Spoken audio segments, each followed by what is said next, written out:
సంగారెడ్డి జిల్లా నారాయణఖేడ్ మండలం తుర్కపల్లిలో ఏరువాక పౌర్ణమి కార్యక్రమాన్ని రైతులు ఘనంగా నిర్వహించారు. పశువులకు రకరకాల ప్లాస్టిక్ పూలతో అలంకరించి గ్రామంలోని హనుమాన్ మందిరం చుట్టూ 5 ప్రదక్షిణలు చేయించారు. వర్షాకాలం ప్రారంభంలో వచ్చే ఈ పౌర్ణమిని ఏరువాక పౌర్ణమి అని జరుపుకుంటూ ఉంటారు.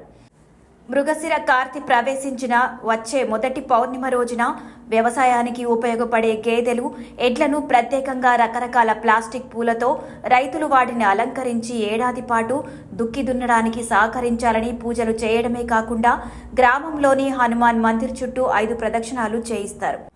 ఆ తర్వాత ఊరికి చివరన గ్రౌండ్లో మామిడి ఆకులతో తోరణం కట్టి ఆ తోరణాన్ని ఊరికి పెద్దకాపు చేత సపుకుతో ఒకే దెబ్బకు తెంపివేస్తారు.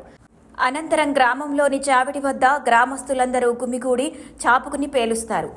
నారాయణఖేడ్ ప్రాంతం వ్యవసాయ ఆధారిత ప్రాంతం కావడంతో ఏరువాక పౌర్ణమి వేడుకలను అన్ని గ్రామాల్లో ఘనంగా నిర్వహిస్తారు.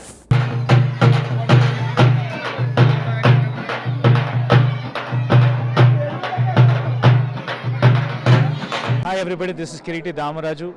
Like, share and subscribe to Saira TV.